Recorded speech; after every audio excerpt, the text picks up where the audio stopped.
You thought facing your shadow would set you free, but instead, you lost all drive, all clarity, all meaning. You're sitting there now, maybe months after that first breakthrough moment, wondering why everything feels harder instead of easier.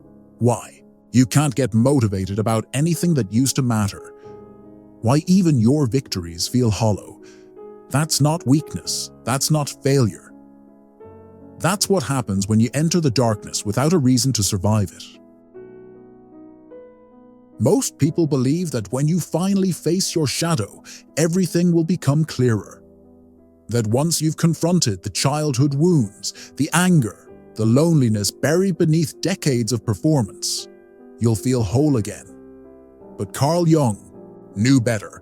He warned us, the shadow is a moral problem that challenges the entire ego personality. And what he didn't say, what few dare to admit, is this: the moment you face your shadow without the right kind of motivation, it doesn't enlighten you, it breaks you. See, you're not just meeting your fears when you do shadow work. You're meeting all the parts of yourself you've buried so deep that your entire personality was built just to protect you from them. Every role you've played, every mask you've worn, every way you've learned to be acceptable in this world, it was all constructed around avoiding this confrontation. And when that elaborate defense system collapses, what holds you up? Not knowledge, not spiritual platitudes, not even therapy. Only the kind of motivation that's been growing quietly in the dark, the kind no one ever sees, the kind that doesn't need applause to keep breathing. Let's be honest about how this usually starts. Most people begin shadow work after something breaks, a relationship that revealed how desperately you were performing love instead of feeling it, a career burnout that showed you how you'd been running from yourself for years, a moment of such profound emptiness that you couldn't pretend anymore that you were living your own life. They feel the collapse and think, maybe I need to heal, maybe I need to do the inner work. But what they don't realize is that shadow work isn't healing at first, it's exposure. Jung called the shadow everything we've rejected about ourselves. But it's more personal than that. It's every impulse you've trained yourself not to feel, every truth you've learned not to speak, every desire you've convinced yourself is wrong. Meet Sarah. She's probably a lot like you, or like who you used to be. 28, marketing coordinator, always the one people came to when they needed something done right. She lived for those moments when her boss would say, "I don't know what we'd do without you." It fed something deep in her, something that felt like love, but tasted like desperation. Then she started therapy, started reading about authenticity, started noticing how exhausted she felt, maintaining her essential status at work. And one Tuesday morning, staring at her laptop screen, she realized she didn't actually care about any of it. Not the campaigns, not the metrics, not the approval she'd been chasing since childhood. Suddenly, she was stripped of her roles. The perfectionist, the reliable one, the one who never said no. She saw that they weren't her. They were performances, elaborate costumes she had sewn to hide a child who never felt chosen for who she was, only for what she could provide. And underneath all that performing, a rage that had been simmering for decades, a sadness so ancient it didn't even have a name, a loneliness that no achievement could touch. This is when most people panic, because the moment you see yourself without illusion, the world stops making sense. Food tastes different, work feels empty, even love becomes confusing, because you realize how much of what you called love was just two performances dancing together, never touching. Sarah spent 3 months in what she called the gray space. Not depressed exactly, just empty. Like someone had turned down the contrast on her entire life. And if you haven't built a deep internal reason to keep going, a reason that's not based on goals, applause, or external meaning, you'll quit. You'll spiritually dissociate. You'll tell yourself that numbness is peace. You'll call this awakening and stay frozen forever, convinced that you've transcended caring, when really you've just forgotten how to feel. Pause here and take a breath. Is this what you've been carrying all along? This sense that somewhere underneath all your striving, there's someone you've never met? Here's what no one tells you about motivation. What gets lost in all the productivity content and self-help mantras. Real soul-fueled motivation is not a fire you light in the storm. It's a fire you tend when everything's still. It's not the motivation that gets you to the gym because you hate your body. It's not the motivation that drives you to work harder because you're afraid of being ordinary. It's not even the motivation that pushes you towards self-improvement because you're convinced you're not enough as you are. Those are fear-based motivations. They'll get you moving, but they'll also burn you out because they're built on the foundation of inadequacy. They require you to stay dissatisfied to keep working. Real motivation is different. It's quiet. It's not impressive. It doesn't look like inspiration, porn or mourning, affirmations or vision boards. It's the kind of quiet yes that wakes you up before dawn and says, "You're still here. Let's keep going." Not because you have to. Not because you're behind on something. Not because you're trying to prove anything. But because there's something in you that wants to be alive. Something that's curious about what today might bring. Something that finds the act of existing worthwhile. Even when, especially when, no one's watching. Jung didn't ask people to slay their shadow. He invited them to integrate it, to make friends with the parts of themselves they had been running from. But here's what gets missed in most discussions of shadow work. You cannot integrate what terrifies you if you don't have something stronger inside you than your fear. And that strength doesn't come from books or seminars or even breakthrough moments in therapy, though all of those can help point you in the right direction. It comes from practice, from the unglamorous, invisible work of building a relationship with yourself when no one's watching, when there's no external reward, when there's no one to impress, including yourself. Think about it. What do you do when you're completely alone? Not when you're distracted by your phone or your work or your responsibilities, but when you're truly alone with yourself. Do you panic? Do you immediately reach for something to fill the silence? Do you start planning or analyzing or optimizing? Do you turn on music or call someone or find something to clean? Or have you learned to sit with yourself like you would with an old friend? With curiosity instead of judgment? With interest instead of assessment? This is what Jung meant by individuation. The slow, careful process of becoming who you actually are instead of who you think you should be. And it starts with the smallest, most invisible acts of courage that look like nothing from the outside, but feel like everything from the inside. Like journaling your truth, even when no one will read it. Especially when what comes out is ugly or selfish or contradicts the image you've carefully maintained.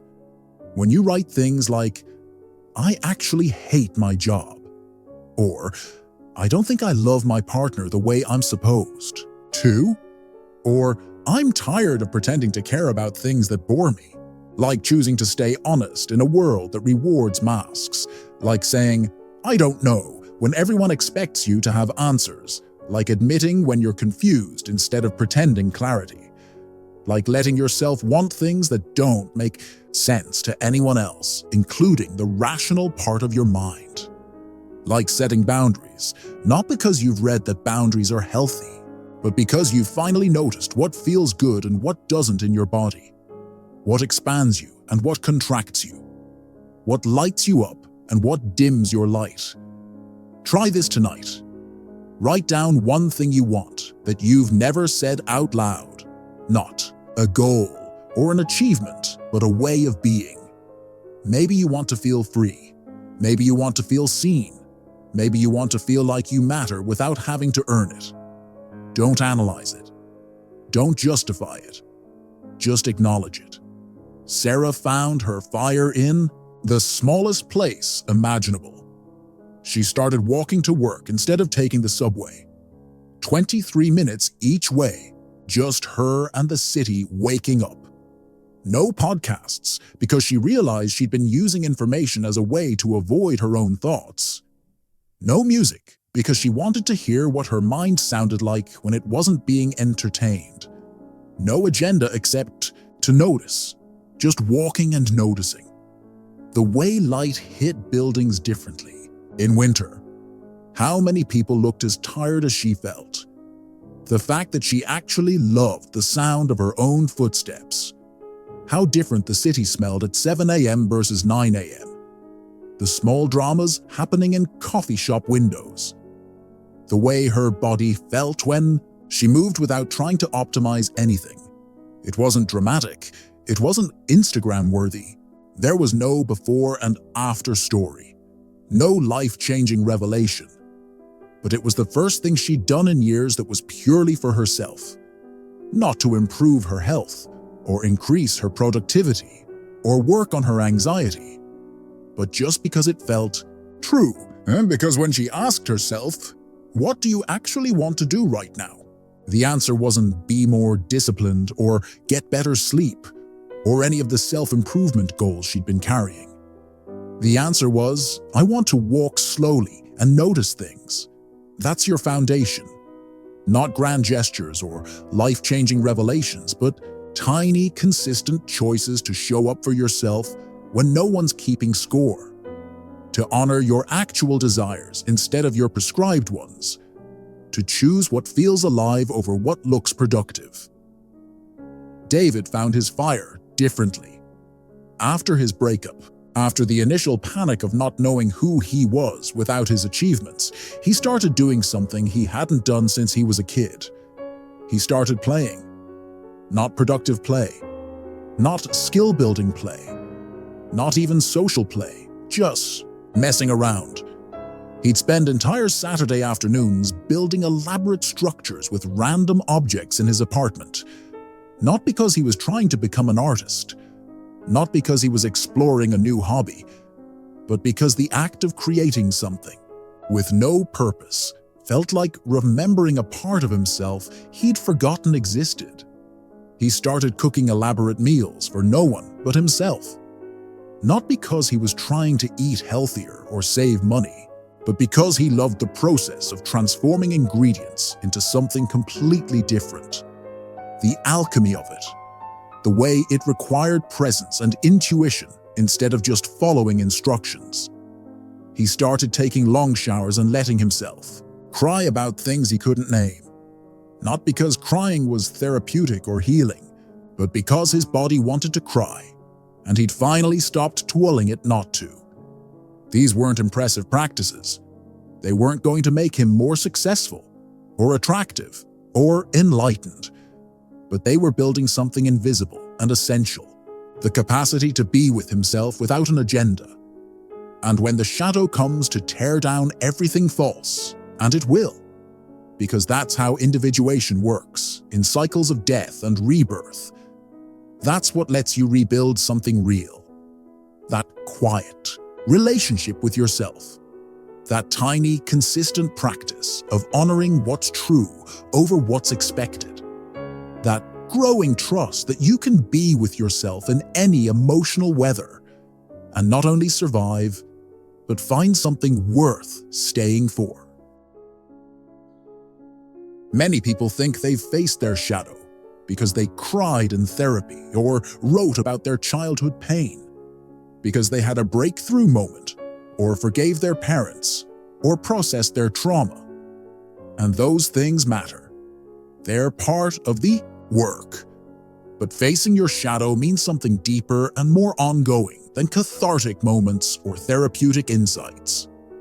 It means letting it show you where you still lie to yourself, where you're still performing instead of being, where you're still trying to earn love instead of expressing it, It means watching your achievements dissolve, not losing them necessarily, but seeing them clearly for what they are, and realizing you never wanted them in the first place. They were just the currency you learned to trade for approval, for belonging, for the illusion of safety in an uncertain world. It means losing the relationship that once made you feel whole, sometimes literally, sometimes just psychologically, and seeing how you used it to avoid your own emptiness, how you outsourced your sense of worth to someone else's opinion of you. Shadow work, in truth, is the unraveling of your survival identity, every coping mechanism that got you this far, every personality trait that earned you love, every dream you've been chasing because you thought you were supposed to want it, because it looked like what success was supposed to look like. And that unraveling feels like death, unless you've lived long enough with something deeper than your identity, unless you've built a relationship with the part of you that exists independent of your roles, your achievements, your relationships, your reputation. Jung wrote about this transcendent function, the psyche's ability to hold contradictions without choosing sides, to be both strong and vulnerable, both ambitious and content, both social and solitary, both driven and at peace. But you can only develop this capacity through practice, through learning to sit with discomfort without immediately trying to fix it, through accepting that you can be multiple things at once without being inconsistent or fake. Sarah's real shadow work began when she started noticing her patterns in relationships, how she only felt worthy when she was needed, how she'd unconsciously choose friends and romantic partners who required emotional management, then resent them for not appreciating her efforts, how she'd trained people to see her as endlessly available, then feel angry when they actually treated her that way, how she'd convinced herself that her hypervigilance about other people's emotions was empathy, when really it was a survival mechanism left over from childhood, when love was conditional on her ability to keep everyone else comfortable. The old Sarah would have blamed them, would have found evidence that she was just too evolved, too giving, too conscious for people who couldn't recognize her value, would have worn her resentment like a badge of honor, proof of her spiritual superiority. But the Sarah who'd been walking alone every morning, who'd been practicing sitting with uncomfortable truths, who'd been building a relationship with herself independent of her usefulness to others, could see something different. She could see how her helping was sometimes hiding, how her generosity was sometimes manipulation, not conscious manipulation, but unconscious attempts to create obligation, how her love was sometimes just fear wearing a prettier dress, how she'd been giving to get, giving care to receive appreciation, giving support to feel needed, giving advice to feel wise, and then feeling betrayed when people didn't reciprocate according to her unspoken contracts. That's the shadow, not evil, but unconscious, not bad, but unintegrated, the parts of yourself that operate below the level of awareness, driving your behavior in ways you don't fully recognize.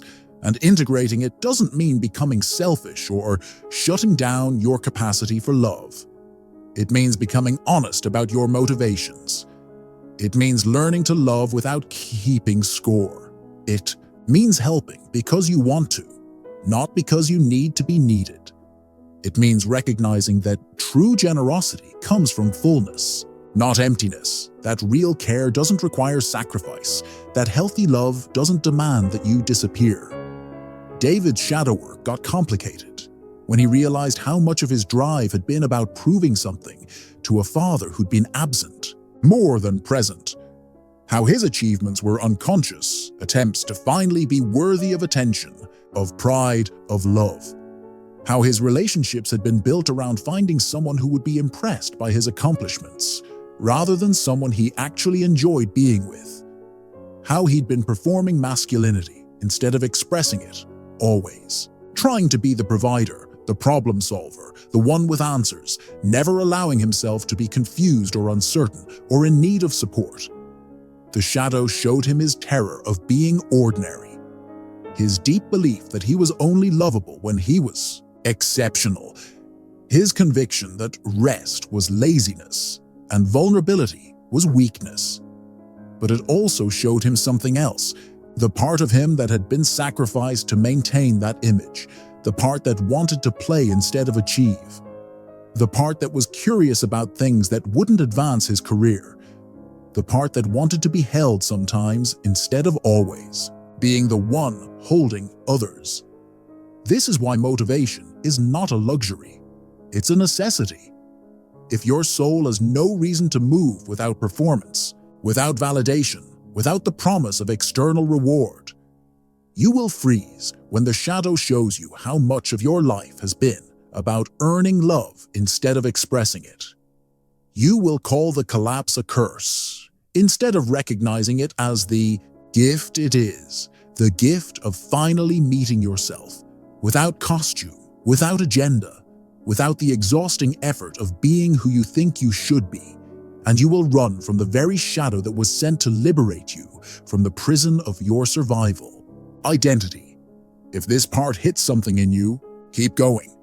The next few minutes might feel like a mirror, and mirrors can be uncomfortable. But they're also how you finally see yourself clearly.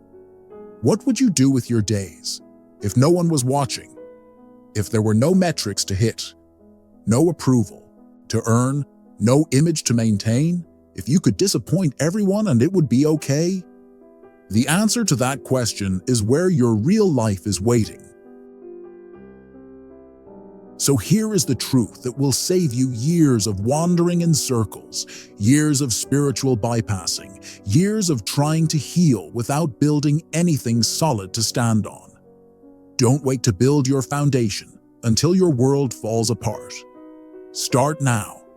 When things still make sense, when you still feel stable, when life hasn't yet stripped you bare of every identity, every role, every source of external validation.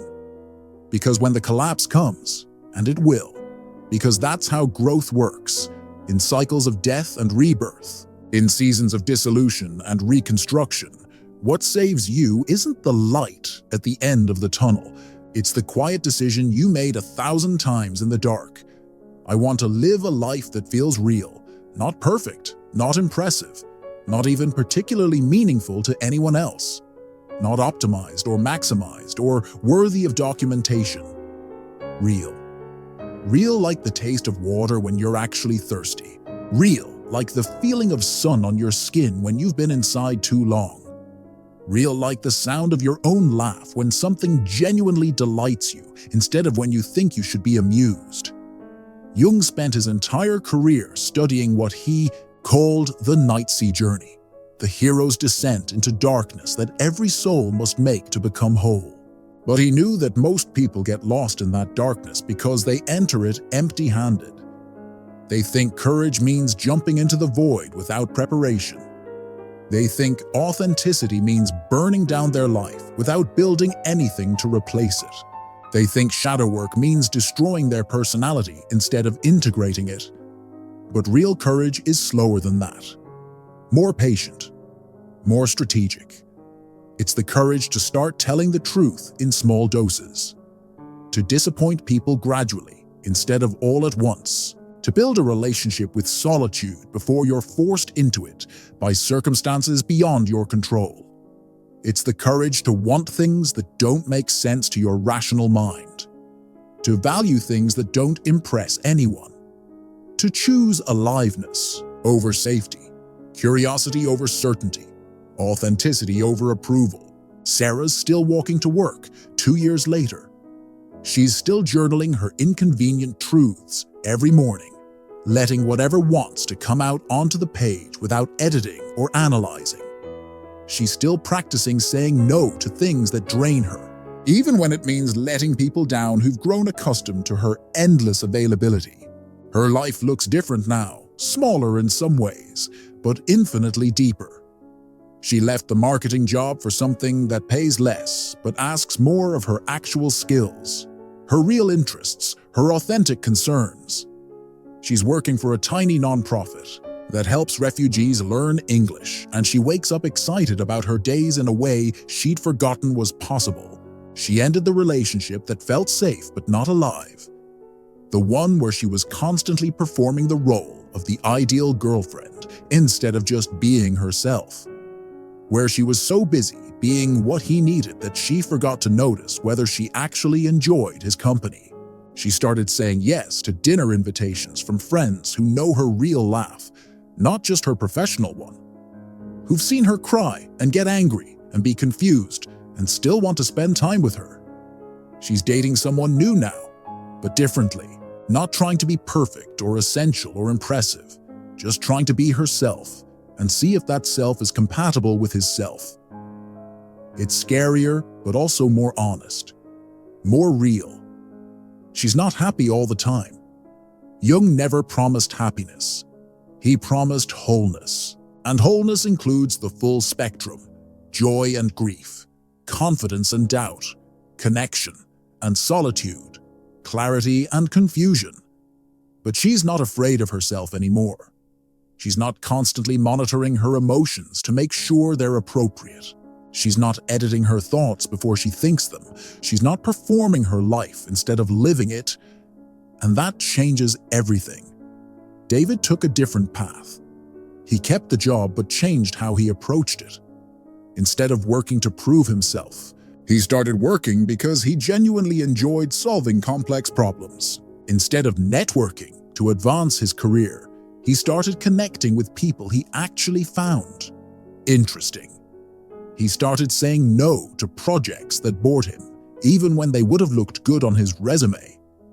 He started delegating instead of trying to do everything himself.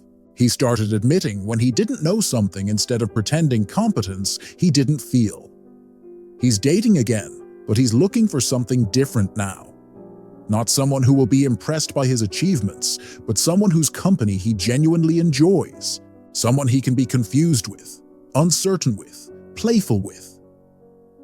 He still has goals, but they're different goals. They come from desire instead of fear, from curiosity instead of inadequacy, from what he wants to create rather than what he wants to prove.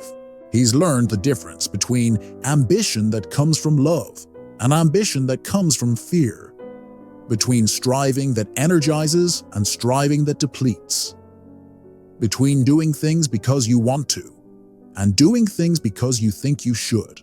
If you've made it this far, something in you recognizes this truth. Something in you is tired of performing your life instead of living it. If this resonated, consider subscribing, not for more content to consume, but for the reminder that you're not alone in this work of becoming real. The invitation is simple, but not easy.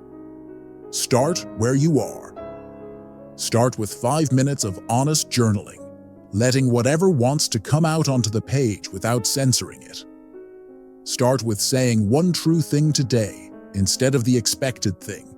Start with asking yourself what you actually want for lunch instead of what you think you should want. Start with sitting still for 10 minutes without trying to fix anything, improve anything, or figure anything out. Just sit and breathe and notice what it feels like to be you when you're not trying to be anyone else. Start with walking somewhere without listening to anything, without optimizing the experience, just walking and noticing what you notice. Start with doing one thing today purely because it feels good, not because it's productive or healthy or impressive. These practices sound simple, but they're revolutionary. In a world that profits from your dissatisfaction, from your constant striving, from your belief that you're not enough as you are, the act of being genuinely content with yourself for 10 minutes is radical.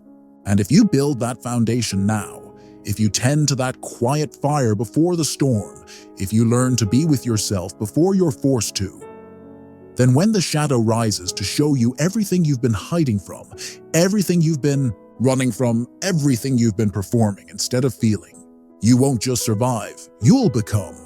Because that's what the shadow is ultimately. Not your enemy, but your invitation to become whole. Not the dark part of yourself that needs to be eliminated, but the disowned part that needs to be welcomed home. And you don't have to earn that invitation. You don't have to be ready for it. You don't have to be perfect or healed or evolved enough to deserve it. You just have to be willing to accept it. To say yes to yourself, finally, completely, without conditions. To stop performing your life and start living it. To stop earning love and start expressing it. To stop becoming who you think you should be and start being who you are. The shadow is waiting. Not patiently. Shadows don't have patience. But inevitably, like gravity, like time, like all the natural forces that don't care about your timeline or your readiness. The question isn't whether you'll meet your shadow. The question is whether you'll be prepared when you do. Whether you'll have something real to stand on when everything false falls away. Whether you'll remember, in the dark, why being alive is worth the trouble. Build that foundation now. Build it with every small choice to honor what's true over what's expected. Build it with every moment you choose presence over performance, authenticity over approval, being over becoming. Build it so that when the shadow comes to reclaim what you've disowned, you'll be ready, not to fight it, but to welcome it home, not to conquer it, but to integrate it, not to eliminate it, but to learn from it. Because the shadow isn't coming to destroy you, it's coming to complete you.